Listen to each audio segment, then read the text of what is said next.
Bonjour et bienvenue dans cette nouvelle édition du webinaire Flash consacré à la transformation des alphas.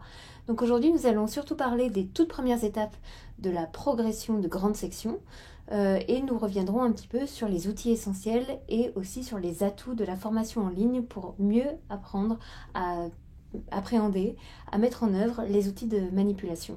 Je suis Nadège Cru, je suis responsable pédagogie et formation pour les éditions Récré à lire qui diffusent la méthode de lecture des alphas et je suis ravie aujourd'hui de vous retrouver dans ce format un petit peu spécial puisqu'il dure qu'une demi-heure et il a pour principe de revenir sur un point précis de la progression des alphas, que ce soit en grande section ou en CP. Donc c'est un format tout nouveau, pour le moment nous avons qu'une seule édition de ce type de format, mais bientôt dès la fin août ou en septembre, vous retrouverez une toute nouvelle édition, une toute nouvelle offre autour de ce format.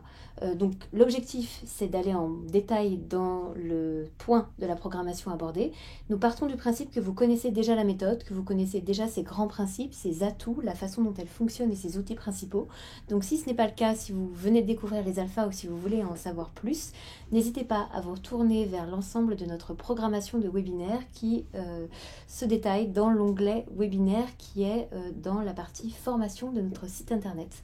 Donc n'hésitez pas à aller voir puisque la programmation redémarre à partir du 18 août avec, si je ne me trompe pas, la prochaine édition du webinaire de présentation globale de la méthode. Donc n'hésitez pas à aller voir. Aujourd'hui, donc, nous parlons précisément de la transformation des alphas, c'est-à-dire des premières étapes de la progression de grande section. Donc on démarre avec l'introduction de l'univers des alphas et on va jusqu'à l'introduction des lettres, c'est-à-dire la transition entre les personnages et les lettres qu'ils représentent. Et nous allons voir à travers ces étapes comment se concrétisent les différentes compétences, comment les faire acquérir par les élèves et grâce à quels outils. Donc pour recontextualiser ces compétences dans la progression, donc nous allons aller environ jusqu'au milieu de l'année de grande section d'octobre à mars. Donc d'octobre à novembre, vous allez avoir l'immersion dans l'univers des alphas avec uniquement la présentation du conte dans ses différentes versions. En décembre, vous aurez la compréhension du principe alphabétique à travers l'étude des personnages et la présentation de leurs caractéristiques et bien sûr l'introduction des différents personnages avec les sons correspondants, les caractéristiques, ainsi que tout simplement leur description physique, les différents moyens de les reconnaître afin de bien assimiler leurs caractéristiques pour faciliter l'installation de la conscience phonémique et ensuite introduire les lettres. Ensuite, en janvier-février, il y aura les premières segmentations de mots simples composés de 3 phonèmes comprenant uniquement des voyelles et des consonnes longues. Et ensuite, nous aurons l'introduction des personnages représentant les consonnes courtes. Et en mars, vous aurez parallèlement à la continuité des premières segmentations la découverte des lettres à travers la transformation des alphas et le déchiffrage de mots courts. Donc c'est à partir de cette phase-là que nous allons nous arrêter. Ce sont ces différentes étapes que nous allons détailler aujourd'hui, sachant que vous avez ensuite la suite de la progression qui va jusqu'à la fin de l'année et qui consiste principalement au développement des premières lectures. Donc, première étape de cette progression en octobre-novembre. En quoi consiste-t-elle? Elle consiste tout simplement à travailler le conte qui s'appelle la planète des alphas. Donc l'objectif, ça va être pendant cette première phase que vous concentriez toute l'attention des élèves uniquement sur la découverte du conte et l'immersion dans l'univers des alphas et la familiarisation des élèves avec les personnages. Donc cela passe tout d'abord par le grand livre du conte. Donc le grand livre du conte, il est sous ce format-là. Donc c'est un grand format pour la classe où vous retrouvez à l'intérieur d'une petite pochette les 2 disques qui comprennent la version audio, la version dessin animé du conte, ainsi que le petit livret pédagogique avec les textes correspondants, tout simplement parce que quand vous ouvrez le livre, vous constatez qu'il n'y a pas de texte, puisque l'objectif c'est que les enfants se concentrent uniquement sur l'univers des alphas et qu'il n'y ait aucun enjeu autour du déchiffrage, qu'ils ne soient pas concentrés ou en tout cas perturbés par l'enjeu du déchiffrage des textes. Donc vous les aurez dans le petit livret qui accompagne le grand livre du conte, avec les différents textes qui sont associés à chaque illustration. Et vous avez également un poster qui est illustré sur la diapo que vous voyez juste en face de vous. Donc c'est le premier outil principal qui va permettre l'appréhension de l'univers des alphas pendant les premiers mois. Et parallèlement à ça, vous avez des fiches que vous pouvez photocopier en atelier ou en travail individuel. Ces fiches, elles se trouvent dans le fichier d'activité qui est juste là, qui se présente sous forme de classeur. Donc ça, normalement, c'est quelque chose que vous connaissez. C'est un outil qui se présente avec le guide du maître, qui présente tous les détails de chaque séance de la progression, que ce soit en grande section ou en CP. Vous avez à l'intérieur, à chaque fois, un descriptif précis qui détaille pour chaque séance le temps consacré, la durée, les outils mobilisés et les compétences travaillées par objectif, etc. Donc c'est en suivant cette progression à travers cet outil du guide du maître que vous allez être renvoyé régulièrement aux fichiers d'activité et donc aux fiches photocopiables correspondant aux séances que vous souhaitez travailler. Donc ces fiches, elles se trouvent dans le classeur qui est celui du fichier d'activité. Et à l'intérieur des différents onglets, vous avez le détail de la progression en grande section et en CP. Et quand vous prenez les fiches, vous voyez qu'elles sont photocopiables. Certaines sont complétables avec des gommettes. Vous avez la numérotation qui est juste ici, qui est celle à laquelle le livre du maître vous renvoie. Et donc, ces fiches-là, elles vont vous permettre de mieux appréhender les caractéristiques des personnages, mais également de travailler la compréhension du conte. Avant de vous montrer les fiches concernées, je vais quand même vous présenter les cahiers de gommettes. Ils existent en 2 exemplaires. Grande section CP. Le cahier de CP est plus épais tout simplement parce qu'il reprend l'intégralité de la progression en grande section et en CP avec l'ensemble des planches de toutes les séances. Donc si vous commencez la méthode en CP, vous n'êtes pas obligé d'acheter le support de grande section puisque celui-là comprend absolument toute la progression et vous avez toutes les planches avec les scènes du conte, les personnages et les illustrations qui vont permettre le déchiffrage progressif des premiers mots. Et donc sur la diapo que vous voyez ici, vous avez 2 exemples de fiches.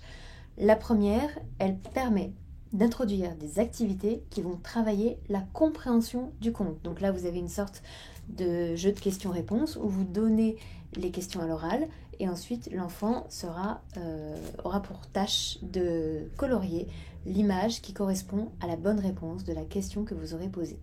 Donc ici, l'objectif, c'est de pouvoir comprendre le conte, remettre les séquences dans le bon ordre, mais vous avez aussi à côté une autre fiche qui permet d'assimiler, de bien connaître les personnages et d'associer les caractéristiques de ces personnages aux personnages concernés.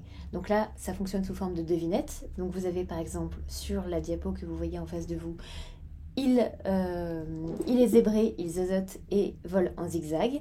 Et donc ici, vous n'avez pas toute la continuité des personnages à colorier, mais il faudra bien sûr que l'enfant colorie le zibulus, qui est donc le personnage qui correspond aux caractéristiques qui sont énoncées dans la consigne que vous lirez aux enfants.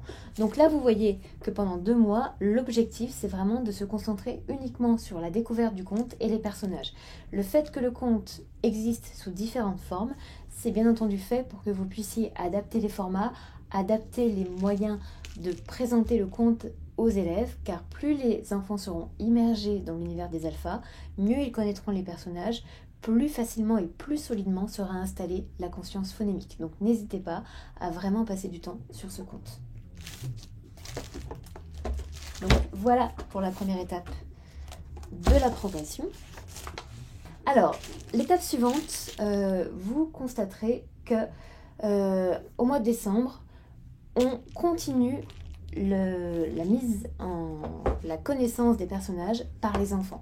Donc c'est une phase où on va particulièrement mobiliser les outils de manipulation, tout simplement parce que c'est là qu'ils vont être le plus efficaces pour aider les enfants à associer les personnages à leurs caractéristiques, à leur aspect physique, mais également au son qu'ils représentent. Et c'est vraiment l'enjeu important pour développer et installer la conscience phonémique. Donc on travaille sur les 16 personnages du conte, c'est-à-dire les personnages qui introduisent et qui représentent les voyelles, ainsi que les consonnes longues, plus le personnage du chat qui représente le digramme CH, qui fait le son CH. Donc dans un premier temps, on va avoir comme matériel de manipulation les figurines. Donc comme on a presque plus d'anciens exemplaires sur le site, je vous présente directement la nouvelle version. C'est une nouvelle version qui se décompose en petits personnages en 2 dimensions sur un socle en bois. Donc ce sont vraiment les dessins entièrement refondus. Vous voyez que vous avez des personnages beaucoup plus légers et aussi beaucoup plus solides, ce qui vous permet de pouvoir les conserver plus longtemps et de les mettre à l'épreuve de vos élèves. Donc n'hésitez pas à aller jeter un œil à cette nouvelle version parce qu'elle est très populaire auprès des élèves et des classes qui l'ont déjà. Ensuite, comme autre type de matériel de manipulation, vous avez les grands alpha magnétiques qui représentent vraiment un atout fondamental pour introduire les personnages, mais également pour mettre en œuvre les premières séances de déchiffrage. Donc ce sont des grands alpha magnétiques qui se présentent dans des planches comme ça, avec une face magnétique. Les personnages sont détachables et vous pouvez donc les mettre directement au tableau en les alignant les uns à la suite des autres, ce qui permet de, par exemple, reconstituer le jeu du train que je vais vous présenter juste après, ou alors tout simplement de travailler sur les caractéristiques des personnages, la façon dont les enfants les connaissent, etc. Donc c'est un outil très utile parce qu'il permet vraiment un affichage pour le travail en grand groupe. C'est vraiment quelque chose de très pratique. Et comme dernier type de matériel de manipulation, vous avez aussi les figurines en silicone. Les figurines en silicone sont dans cette boîte qui s'appelle ma collection des 60 figurines des alphas. À l'intérieur, vous avez un pochon avec des personnages en silicone qui permettent de la même façon la manipulation, le jeu, l'interaction avec les élèves. C'est vraiment à travers ce type de matériel qu'on met en œuvre et qu'on optimise les atouts de la méthode ainsi que tout son aspect de jeu, de manipulation, d'interaction. C'est vraiment pour aller un peu au-delà des écrans et mobiliser le toucher, tout l'aspect multisensoriel de la méthode qui permet aux enfants de pouvoir concrétiser encore davantage les référents rassurants des personnages. Donc c'est vraiment quelque chose à avoir dans sa classe pour pouvoir mieux introduire les personnages. Après, il est vrai que le matériel de manipulation peut être un petit peu intimidant à appréhender, tout simplement parce que vous avez les personnages dans les pochons, mais vous n'avez pas spécialement de livret pédagogique ici, tout simplement parce que l'usage du matériel de manipulation peut être très libre en fonction des séances que vous mobilisez, des compétences que vous voulez travailler et de là où en sont vos élèves dans la méthode. Donc vous avez bien sûr dans le guide du maître que je vous ai présenté des fiches, des séances qui vont revenir sur l'utilisation de ce matériel de manipulation, mais ça peut être aussi difficile de se projeter dans la mise en œuvre de ce matériel, savoir et comprendre comment le ressort narratif des personnages du conte, parce que vous avez les alphas, mais vous avez aussi les personnages du conte, la fée, Olybrius, qui se transforme en petit malin, et ensuite vous avez la sorcière Furiosa. Tous ces personnages-là contribuent au ressort narratif qui va déjà concrétiser la méthode, rassurer les enfants et être gage de motivation pour eux afin de progresser plus vite. Donc l'avantage dans la formation en ligne par rapport à la présentation très courte que vous avez en webinaire, c'est que vous avez de nombreuses vidéos qui vont vous présenter concrètement la façon dont utiliser le matériel de manipulation. C'est la raison pour laquelle ici nous avons choisi de vous en montrer quelques extraits afin que vous puissiez un petit peu mieux vous représenter ce à quoi ressemblent les vidéos de la formation dans un premier temps, mais également avoir un exemple de manipulation autour des figurines et du matériel que je viens de vous présenter. Et donc petit à petit, nous allons revenir sur les différentes séances et les différents jeux qui sont en démonstration, notamment à travers la formation en ligne. Nous allons avoir des extraits que nous allons commenter juste après. Les connais-tu? Oui, je les connais, Furiosa, je les connais. Alors, écoute-moi bien, tu vas aller me capturer. D'abord, tu iras me chercher celui qui fait peur, mais qui est gentil. Oh, il fait peur? Mais non, il est gentil. Il fait peur. Mais il est gentil. Voilà, donc ici vous avez eu un premier extrait d'une des vidéos qui est contenue dans la formation en ligne. Donc il s'agit d'une démonstration, toutes les vidéos que vous allez voir sont des démonstrations faites par une enseignante expérimentée qui utilise les alphas depuis de nombreuses années et qui a pu mettre en œuvre au fur et à mesure des jeux particulièrement efficaces avec une théâtralisation redoutable qui plaît énormément aux enfants et qui permet vraiment de les immerger dans la méthode. Ici, vous avez la démonstration d'un jeu qui s'appelle le Bêta Servile. Et donc ici, l'objectif, c'est de retrouver un personnage à l'énonciation de ses caractéristiques. Donc c'est un exemple de jeu qu'on présente souvent au tout début, avant les autres, parce qu'il permet vraiment de travailler les caractéristiques des personnages selon les critères purs qui les définissent. On n'est pas encore dans l'association entre le personnage et le son, on reste vraiment dans la connaissance des personnages et donc c'est un jeu qui fonctionne très bien pour aborder la méthode juste après la découverte du conte. Donc je vous diffuse un autre extrait et on le commente ensuite.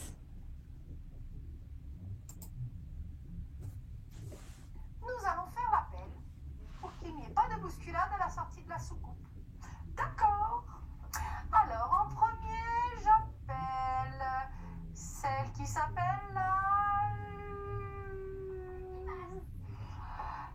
limace. Maintenant, je vais appeler celui qui porte sa canne à l'envers, qui aime faire des blagues. Monsieur A. Voilà, donc ici vous avez la démonstration d'un deuxième jeu qui consiste encore à installer la conscience phonémique par une meilleure connaissance des personnages. Donc ici l'objectif ça va être de retrouver ces personnages à l'énonciation de ces caractéristiques comme le jeu précédent, sauf qu'en plus de cette première consigne-là, vous en aurez une deuxième qui va commencer à travailler l'association entre le son et la lettre, c'est-à-dire le phonème initial qui démarre le nom de l'alpha concerné et le personnage lui-même. C'est cet aspect-là qui va permettre le développement de la conscience phonémique et c'est l'alternance entre ces deux consignes qui va permettre petit à petit que les enfants rentrent dans la lecture sans s'en rendre compte. Je vous présente un dernier jeu pour cette phase-là et ensuite nous pourrons passer à la suite de la progression. Alors vite, dès que tu les entends, essaye d'aller les secourir. Très bien.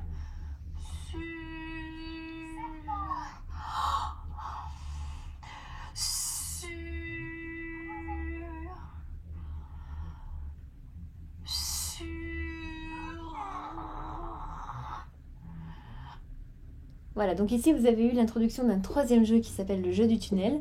Ici l'objectif, vous voyez qu'on est déjà dans un premier jeu de déchiffrage, c'est-à-dire qu'on n'a pas encore entamé les jeux du loto ou les autres outils qui permettent vraiment la mise en œuvre de la segmentation, mais on est déjà passé sans que les enfants s'en rendent compte à une phase où déjà ils déchiffrent, c'est-à-dire qu'ils apprennent à l'oreille à décomposer un mot selon les différents sons successifs qui le composent. Donc c'est grâce au jeu, c'est grâce au ressort narratif que petit à petit, une fois que les jeux précédents, donc le bêta servile et le jeu de la soucoupe ont bien été répétés, c'est là que le jeu du tunnel va permettre vraiment l'installation de cette conscience phonémique par une première décomposition d'un mot à l'oral et donc à l'écoute des sons. Donc l'objectif, là vous l'avez vu, c'est de décomposer petit à petit un mot en identifiant les différents personnages associés aux sons qui sont petit à petit prolongés. C'est-à-dire qu'on ne va pas bien sûr tout de suite donner un mot en le prononçant normalement, mais on va bien prolonger chaque son qui le compose afin que les enfants puissent faire le lien entre le son concerné et la lettre concernée. Et bien sûr, on parle de mots très courts, composés uniquement de correspondances simples avec des consonnes longues de préférence et quelques voyelles. Voilà, donc ici il s'agit des jeux qu'on présente à cette étape-là. Ensuite, en janvier-février, une fois que ces jeux-là de manipulation ont bien été installés, on va commencer la segmentation des mots simples à travers la découverte de nouvelles correspondances phonèmes-graphèmes. Donc c'est à cette phase-là que les consonnes courtes sont introduites, donc le C, le T, le P, le G, le B et le D. Et donc c'est à ce moment-là qu'on va commencer vraiment les premiers jeux de déchiffrage. Au-delà du jeu du tunnel que nous venons de voir, il y aura bien sûr un déchiffrage à l'aide du jeu du loto et donc d'illustrations à décomposer selon les sons qui composent le mot concerné. Donc on commence déjà la concrétisation du processus de segmentation par des fiches qui sont présentes dans le fichier d'activité que je vous ai présenté. Donc vous avez une illustration qui est à décomposer, comme par exemple le mot fil, et les enfants vont devoir à l'oreille pouvoir retrouver les différents alphas qui composent ce mot, à savoir la fusée, Madame I, et la limace. Et donc c'est à ce moment-là que les enfants poseront les alphas correspondants dans chaque wagon et que sur le même principe de décomposition d'un mot à partir de l'écoute des différents sons concernés, qu'ils pourront petit à petit commencer à composer leurs premiers mots et à déchiffrer leurs premiers mots sans s'en rendre compte. Donc tout cela bien sûr se passe grâce aux fiches du fichier d'activité et aux gommettes correspondantes qui vont permettre de compléter les différents wagons. Ensuite, afin de pouvoir travailler cette phase-là au-delà des fiches individuelles, vous avez un outil qui est particulièrement efficace pour le travail de cette compétence en atelier à travers la manipulation. Vous avez un outil qui s'appelle mon loto des alphas. Donc le loto des alphas, il se compose en différentes séries de fiches dont vous voyez la progression sur la diapo. Donc vous avez ici les fiches qui se décomposent en plusieurs séries de différents niveaux de difficulté. Et donc ici, vous aurez les codes couleurs qui correspondent aux différentes séries que vous voyez là. On commence avec les mots courts composés de 2-3 phonèmes, consonnes longues et voyelles. Et on finit par la série 6 qui, elle, se déroule plutôt en CP, par des mots avec des consonnes courtes plus des consonnes longues. Donc c'est bien sûr des outils qui sont faits pour être répétés inlassablement jusqu'à ce que les enfants aient développé les compétences nécessaires pour passer à l'étape d'après. Donc n'hésitez pas, ce sont des outils qui sont réutilisables en CP, ce sont des outils qui sont utilisables vraiment selon de nombreuses modalités pédagogiques. Vous avez à l'intérieur du carton un livret qui va vous aider à comprendre la mise en œuvre de cet outil-là. Et vous avez à l'intérieur aussi les petits cartons qui permettent de composer les différents mots et de poser les cartons correspondants des alphas sur les wagons. Donc ça, c'est un outil qui fonctionne très bien en travail individuel ou en atelier afin de pouvoir, sans limite de temps et sans limite de matériel, contrairement aux fiches, travailler cette compétence-là jusqu'à ce que les enfants aient une conscience phonémique suffisamment installée pour passer au déchiffrage des premiers mots.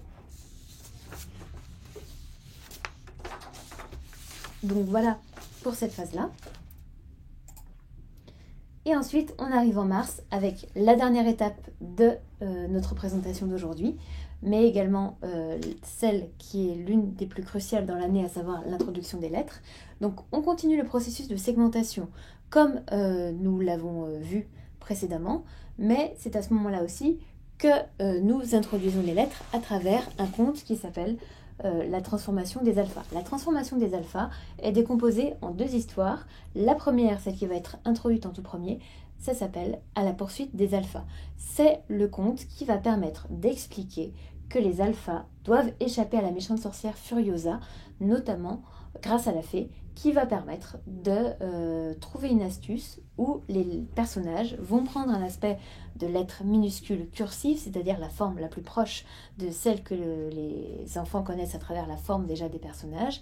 Et donc c'est cela qui va permettre, dans un temps assez court, puisque c'est un ressort narratif qui permet une explication logique au passage des personnages aux lettres, donc c'est cela qui va permettre petit à petit de passer au déchiffrage de mots non seulement composés d'alpha, mais surtout composés de lettres, et c'est là que les enfants vont pouvoir par la suite composer leur premier texte. Donc vous le voyez aussi à travers l'exemple de fiche issu du fichier d'activité que vous voyez juste ici. L'idée ici, c'est de pouvoir décomposer un mot à partir de l'image qu'il représente. Donc ici, la première colonne de gauche, vous avez une fusée, une fée et une fourmi. L'idée, c'est de comprendre que c'est la fusée qui est concernée ici parce que ces trois mots commencent par le phonème F. Donc une fois qu'ils ont identifié la fusée, les enfants colorient la fusée dans la colonne centrale et ensuite ils vont coller les gommettes correspondant aux alphas qui sont ici retranscrits sous forme de minuscules script. Et c'est ce qui va permettre petit à petit de passer dans une transition qui est pour le moment assez polyvalente, puisqu'on a encore les personnages mais on a aussi les lettres minuscules script. Et une fois que les enfants auront fait le lien entre personnages et lettres et qu'ils auront déchiffré le mot fiche, ils pourront dans la colonne de droite coller la gommette correspondante au mot, c'est-à-dire la gommette qui représente une fiche. Donc vous voyez bien ici les 3 phases qui permettent à la fois la reconnaissance phonologique, le déchiffrage et la compréhension qui est un aspect fondamental qu'on retrouve à chaque phase de la méthode, de l'introduction du conte jusqu'au déchiffrage des premiers textes. Donc ça, c'est quelque chose de fondamental à connaître. Et je vous présente aussi des outils qui sont très utiles afin de travailler toutes les compétences que nous avons vues. Vous avez dans un premier temps l'ardoise Mes premiers alphabets magnétiques, qui se compose ici d'une face pour écrire et d'une face magnétique sur laquelle les enfants peuvent coller leurs alphas. Donc c'est ça qui va permettre dans un premier temps de connaître les personnages et leurs caractéristiques, puis de faire des premiers déchiffrages de mots grâce aux alphas que les enfants aligneront les uns à la suite des autres sur cette face. Et ensuite, afin de travailler la correspondance entre les lettres et les personnages, vous avez une autre ardoise qui s'appelle Mon ardoise magnétique des alphas transformés. Et si vous avez encore le même principe, avec toujours les personnages, et au dos, les cartons de lettres minuscules script qui permettent de faire le lien entre personnages et lettres. Donc pareil, ce sont des outils très utiles pour le travail individuel et le travail en atelier. Donc vous avez vraiment à chaque phase des outils adaptés à la manipulation, à l'aspect ludique, à l'aspect engageant et concret de la méthode qui permet aux enfants de répéter chaque exercice aussi longtemps que nécessaire avant de passer à l'étape suivante. Donc c'est des exercices et ce sont des outils qui sont vraiment indispensables afin que les enfants aient une base suffisamment solide pour passer à la suite de la méthode. L'un des aspects aussi importants à noter, c'est que les outils de manipulation vont encore être utiles à cette phase-là. Donc ils ont été très utiles pour pouvoir installer la conscience phonémique, mieux connaître les personnages, mais je vais vous présenter juste après un exemple de jeu qui va permettre davantage encore, grâce au ressort narratif, de faire le lien entre personnages et lettres. Donc je vous présente l'extrait juste après. Oh, nos amis les alphas sont transformés. Oui, justement, peux-tu m'aider à les transformer de nouveau? Que je retrouve leur vrai portrait? Parce que moi, quand ils font comme ça, c'est plus difficile. Qui je vois là? Allez, allez, le robinet, viens quand même.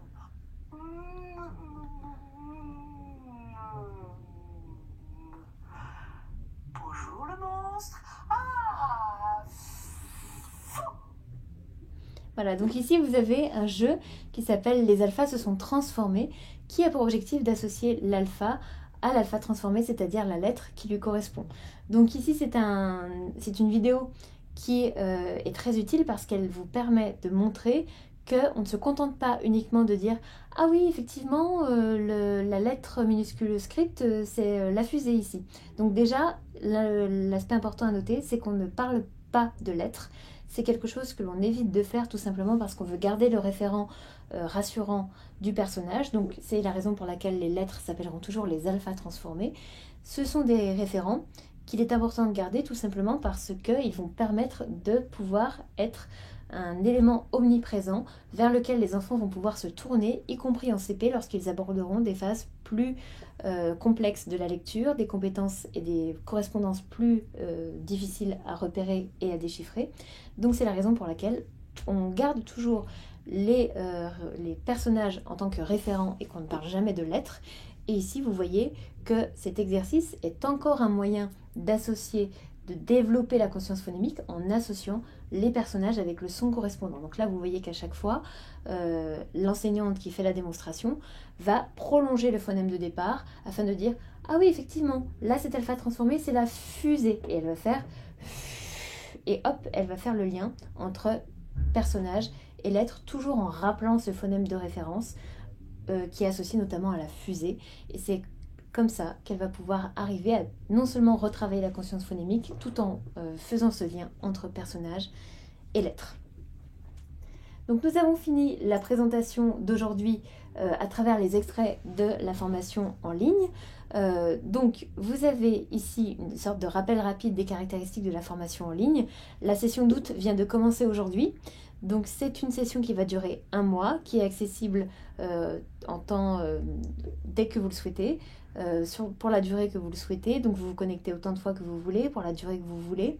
Vous avez plus de 10 heures de contenu et vous avez une session à chaque mois. Donc vous avez également, si vous vous inscrivez au milieu du mois d'août, une place qui vous est réservée pour la session de septembre.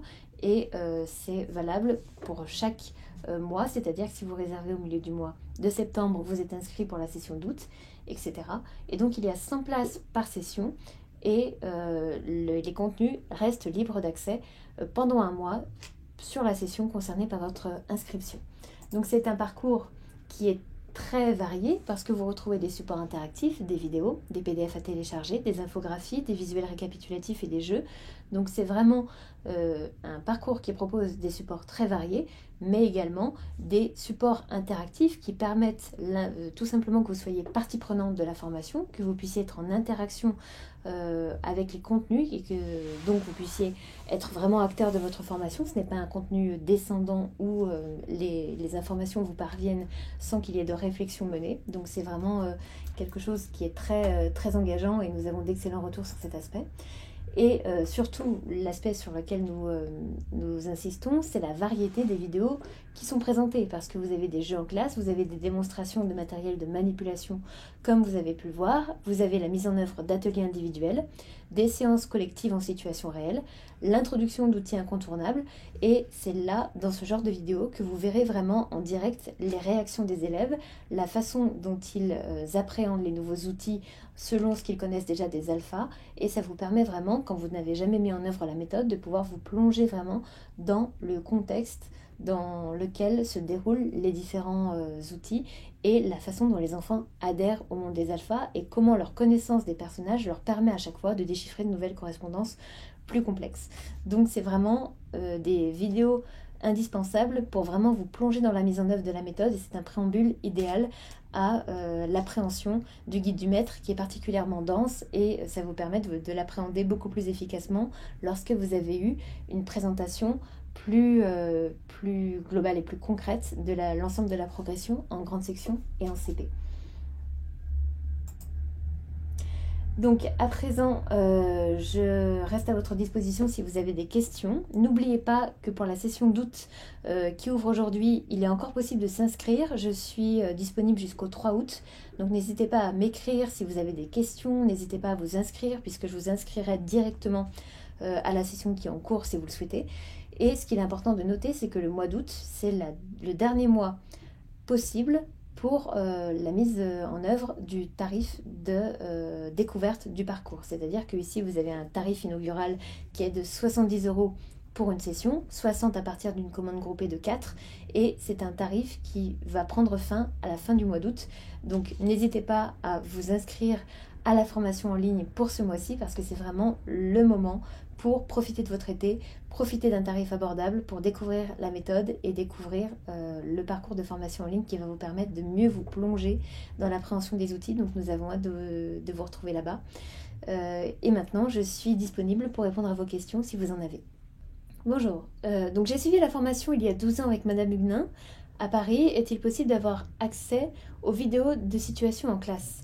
Donc pour les vidéos de situation en classe, je suppose que vous parlez des vidéos les plus anciennes. Elles sont comprises dans la formation en ligne. Donc le moyen d'y accéder, c'est de vous inscrire au parcours de formation en ligne afin de voir toutes les vidéos. Vous avez certaines vidéos qui sont montrées en exemple sur notre chaîne YouTube, donc vous pouvez aller voir, mais ce sont uniquement les formats d'ateliers individuels qui ont été tournés pour les besoins de la formation. Pour les vidéos de situation en classe, il faut vraiment s'inscrire au parcours. Donc même si vous connaissez déjà la formation, la méthode, même si vous avez déjà suivi une formation, je vous conseille vivement de vous inscrire au parcours, tout simplement parce que on est sur un degré de transmission qui n'a jamais été égalé, même à l'époque des formations en présence avec Madame Huguenin, tout simplement parce que ici vous avez l'équivalent de plus de 10 heures de contenu, chose que Madame Huguenin n'a jamais été en mesure de présenter, même physiquement, une telle quantité de contenu, tout simplement parce qu'elle était contrainte par son temps de présence. Donc n'hésitez pas à vous inscrire parce que tout simplement la variété des contenus permet vraiment de vous rendre compte des différentes modalités de mise en œuvre des alphas, que ce soit en fonction du contexte, mais aussi en fonction des outils mobilisés. Donc on avait fait tester juste avant la première session en avril le parcours à quelques enseignantes qui utilisaient les alphas depuis des années, et elles nous ont dit elles-mêmes qu'elles avaient appris des choses sur la méthode alors qu'elles l'utilisaient déjà depuis de très nombreuses années avec des enfants et qu'elles connaissaient très bien la méthode pour l'avoir mis en œuvre dans leur classe depuis longtemps. Donc je pense que si vous vous inscrivez à la formation dès aujourd'hui, vous ne serez pas déçus et vous apprendrez beaucoup de choses sur la méthode. Donc n'hésitez pas à demander plus d'informations si vous le souhaitez. Bonjour, quel est le coût concernant l'équipement matériel pour mettre cette méthode en place? Alors, tout dépend des outils que vous voulez. Quand vous mettez, on va dire que vous partez de zéro, je ne sais pas si vous avez déjà été équipé avec les alphas ou pas. Si vous partez de zéro, l'outil que nous vous recommandons dans tous les cas, c'est déjà dans un premier temps le guide du maître avec le fichier d'activité et les cahiers de Gomex. Ça, c'est le support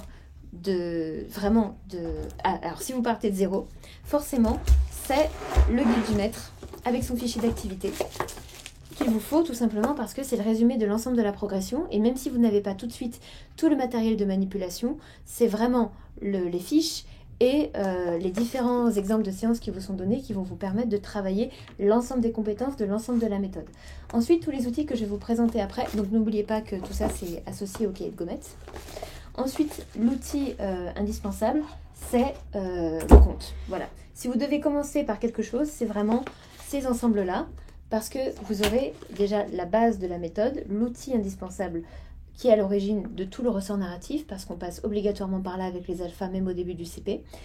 Et ensuite, tous les outils qui viendront après, ce seront des outils qui permettront d'optimiser l'aspect de manipulation, d'interaction, de jeu de la méthode. Donc, si vous voulez quand même avoir les outils indispensables relatifs à la manipulation des personnages, etc., je vous conseillerais les ardoises. Les ardoises, c'est quelque chose qui est vraiment très utile et très polyvalent pour commencer les compositions de mots avec les alphas, puis la correspondance des personnages et des lettres. Donc, je vous conseillerais les ardoises, que ce soit pour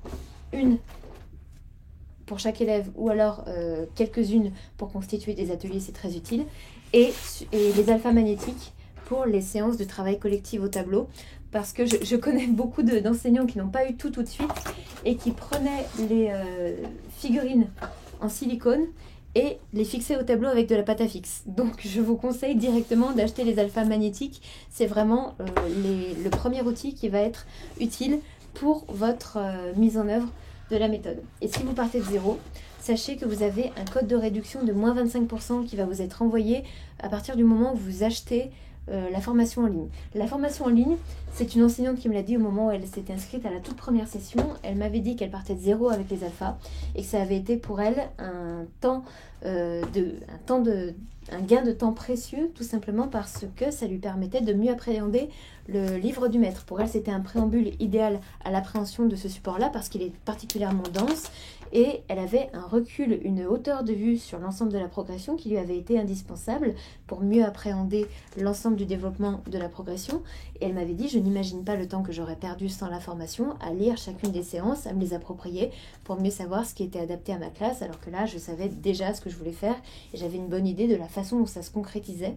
Donc, ça a vraiment été d'une aide très précieuse pour moi. Donc, je ne peux m'empêcher de vous parler de la formation comme outil indispensable pour vous si vous partez de zéro avec les alphas. Quel âge peut-on l'introduire?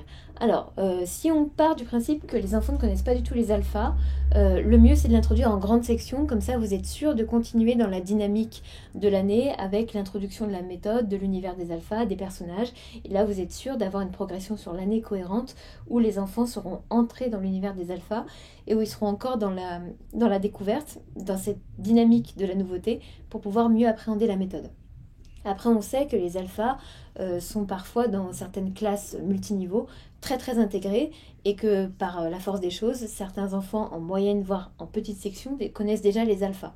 Donc, on a remarqué que quand les enfants étaient rapidement en contact avec les alphas très jeunes, il n'y avait pas de perte de motivation, c'est-à-dire qu'ils se prenaient d'affection pour les personnages et cette affection restait d'année en année. Donc, c'est la raison pour laquelle, lorsque le conte commence à être abordé en fin de moyenne section, c'est pas quelque chose qu'on trouve préjudiciable. Au contraire, même si on a tendance à recommander le début de la grande section comme début de la mise en œuvre de la méthode. Mais voilà, si vous commencez fin de moyenne section, il faut s'arrêter vraiment au conte, à la toute première étape de la méthode. C'est bien suffisant dans un premier temps. Merci beaucoup, merci pour votre participation. Donc je rappelle que le lien de rediffusion de cette présentation vous sera proposé et envoyé par mail demain. Et n'oubliez pas que le mercredi 18 août, vous aurez, ou jeudi 18 août, vous aurez la nouvelle édition du webinaire de présentation de la méthode. Donc n'hésitez pas à vous connecter si vous êtes disponible ou à vous inscrire afin d'avoir un nouveau lien de rediffusion vidéo dans le cas où vous ne seriez pas présent au moment du direct. Et nous vous attendons nombreux sur le parcours de formation en ligne. Nous avons hâte de démarrer cette session d'août avec vous et nous sommes convaincus que cela représentera une plus-value non négligeable pour vous aider à mieux appréhender la méthode. Donc nous avons hâte de vous retrouver là-bas et nous vous souhaitons une bonne journée et peut-être à bientôt sur la formation en ligne ou d'autres webinaires. Merci et au revoir.